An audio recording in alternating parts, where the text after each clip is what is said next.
I wanted to touch on HMOs. I recently finished a HMO myself. I don't know if you saw this. I posted this, Andrew, where I had a bit of an issue with one of the ensuite bathrooms where the gap between the toilet pan and the wall was questionable. Now, the whole house was passed, and it's this one minor thing that's overlooked. Now, granted, it was a small gap. I'm not going to lie. It was a very tight gap. And the HMO's building regs have signed it all off, saying it's all absolutely fine. HMO inspectors come along and he's saying, James, we've got a problem here. And obviously, we couldn't move the toilet anywhere else because it was such a small space. He's talking about pulling the wall out, doing this. And I'm thinking, man, I've got tenants moving in next week. What do I do? In the end, we were able to overcome the problem by finding a slightly smaller depth toilet. But, you know, with HMO en suites, you're already using quite a compact toilet as it is. That's right. And to find a smaller toilet, I couldn't believe it. It was like £300 or £400 just to find something that was 580 mil. But it got me across the line and it got the line ticked. So brings me back to my point where you guys say there's so many regulations that you need to meet, or you've got to be pretty sharp and make sure you're doing things correctly. Did that phase you at all with HMOs?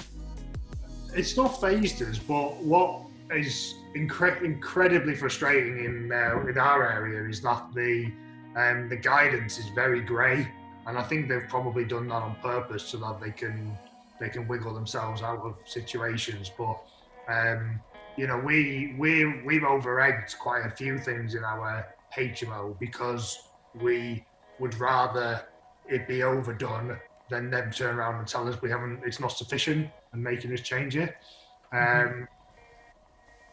So yeah, I don't think it's phased as just, and if you try and ring our HMO officers, you know, the HMO officers in our areas, they're trying to shut you down before you've even bought the house. Like they're absolute nightmares. So they're not helpful at all. I think that's the only thing that kind of phased us, wasn't it?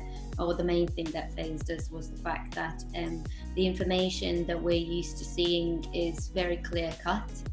So we know how to work with it, like normal building regs, planning issues and things like that. Fire issues are very clear cut, whereas with HMO it's very grey. Whereas one HMO has passed their license by doing one type of thing, and the other one has done something completely different with their fire, like having, you know, break glass, this, that, and the other, and you think, okay, it's the same product. Why is it so different? And from officer to officer as well, we've heard stories from that. You know, people we know they've got two HMOs on the same street, and a different officer came to the second one and told them they had to make all the sinks bigger and put towel rails in all the en suites.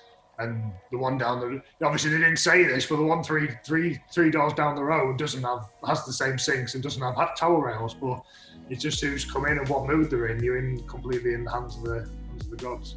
Yeah, I think I agree with you. I've got some first-hand experience in that. My HMO here in London, it's still pending a license 2.5 years later, and they're telling me it's in the waiting list, but I can carry on functioning. And you think, what?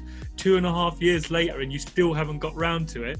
Whereas up in the northeast, the HMO officer's fantastic. As soon as I rang him and told him I was converting it to HMO, he came out to see us. We had a coffee together, a spot of lunch together, and he is absolutely superb. We have his direct dial number.